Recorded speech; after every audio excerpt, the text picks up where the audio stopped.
Est-ce que des oiseaux peuvent être amoureux? Je me suis posé la question en regardant un couple de moineaux nichés comme chaque printemps sous mes tuiles. Si c'est le même couple depuis des années, peut-être qu'un sentiment très fort existe entre ces deux individus, ou est-ce que ce type de sentiment est réservé exclusivement à notre espèce? Pourtant, tous les homo sapiens ne tombent pas amoureux. Alors qu'est-ce qui peut favoriser l'amour chez certains? Et pourquoi nous, humains, tombons-nous amoureux? On est nombreux à chercher l'amour à travers des annonces, des rencontres, des soirées sur les bancs de l'école, au bureau ou même via une application. Mais que recherchons-nous exactement?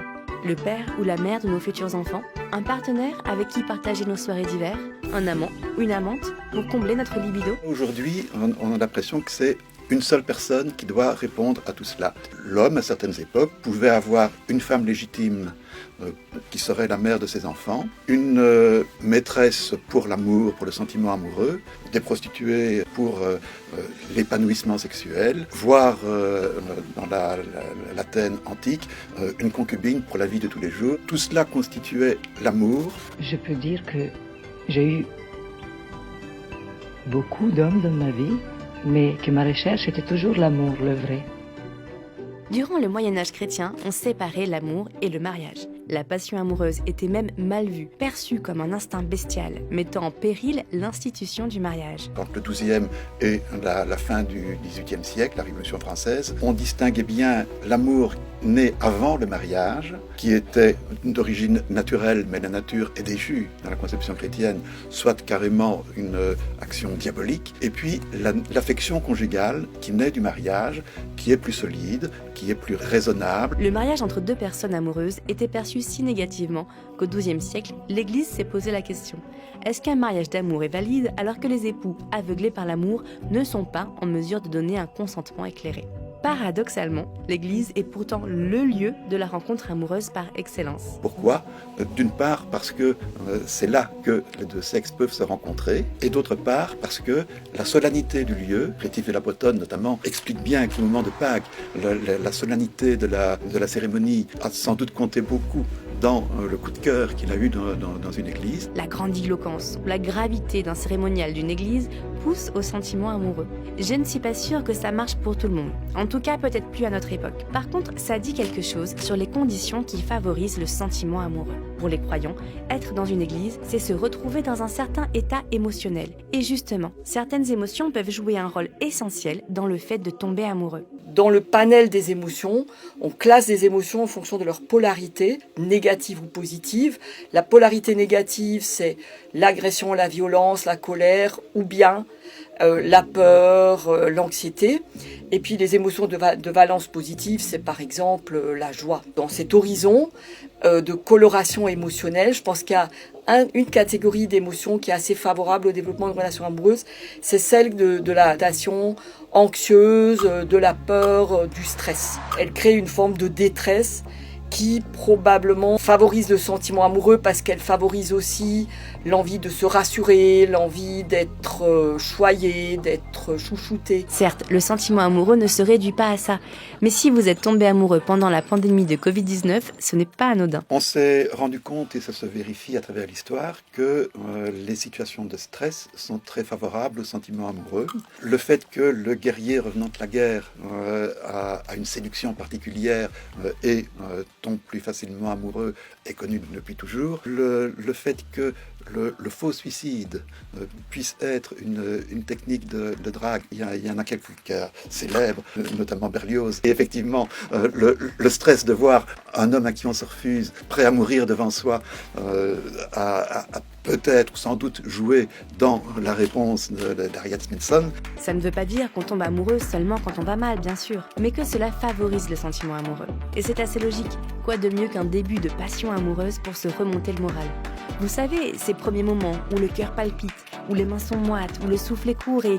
Bref, vous voyez de quoi je parle. On connaît bien maintenant ce qui se passe dans notre corps et dans notre cerveau quand on est amoureux. Alors, il y a deux molécules principalement qui occupent un petit peu le devant de la scène. La première, c'est la dopamine. Chez les personnes qui sont amoureuses, il y a une modification d'activité cérébrale dans deux régions, l'aire tegmentale ventrale et le noyau accumbens. Ces deux régions sont connectées et elles dialoguent avec un neurotransmetteur qui est la dopamine, qui est en fait le neurotransmetteur des émotions émotions et de la motivation est associée au sentiment amoureux. Ensuite, il y a une autre molécule, c'est l'ocytocine, qui est une molécule qui est sans doute liée plutôt à l'attachement. Et ça, on peut le quantifier grâce au progrès scientifique et à l'imagerie médicale. Par exemple, en montrant une image de l'être aimé à une personne pendant qu'on photographie son cerveau. Donc on peut avoir des preuves physiques, biologiques du sentiment amoureux. Vous voyez où je veux en venir avec mon couple de moineaux ? Est-ce que si l'amour se voit dans notre corps, on ne pourrait pas regarder ce qu'il se passe chez d'autres espèces ?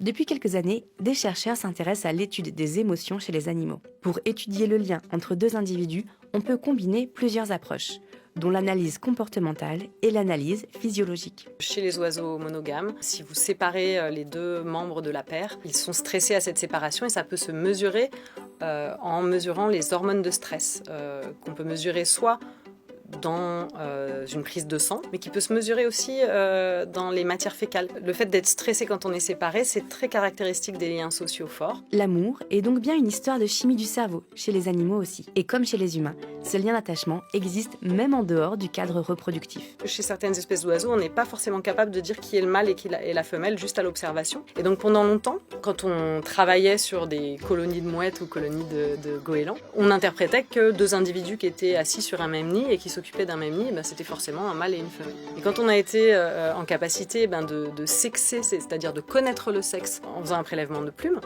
on a pu voir que sur certaines colonies, on avait 25% des nids qui étaient occupés en fait par deux femelles et non pas par un mâle et une femelle. Certaines espèces entretiennent les liens affectifs via le contact physique, le dépouillage chez les primates, le toilettage des plumes chez certains oiseaux. Ça peut être le contact physique en se tenant l'un contre l'autre. Ça participe à la thermorégulation, au maintien de la température, mais ça peut aussi faire partie de l'entretien du lien social. Le bonheur de toucher un homme, la peau de cet homme, de chercher dans lui. On a donc beaucoup de points communs, nous humains, avec d'autres espèces animales en ce qui concerne les liens affectifs, les émotions et peut-être les sentiments. Mais il y a une forme d'amour qui est spécifique à l'espèce humaine. C'est ce qu'on appelle l'amour social. Ce qu'on va jamais voir chez l'animal, c'est un animal qui est prêt à donner sa vie pour un autre animal. C'est-à-dire l'humain qui saute à la mer pour sauver un migrant. C'est quelque chose qu'on ne voit pas chez l'animal, sauf peut-être dans le cas du comportement maternel. Là, on peut voir des mamans chez les mammifères qui sont prêts à faire quelque chose de douloureux, de pénible, de risqué pour sauver leur progéniture. Mais en dehors de ce contexte, c'est assez difficile de voir ça chez l'animal, ce qui montre qu'il y a peut-être quand même une différence pour cet aspect-là entre l'homme et l'animal. On tombe beaucoup amoureux de soi-même à travers l'autre.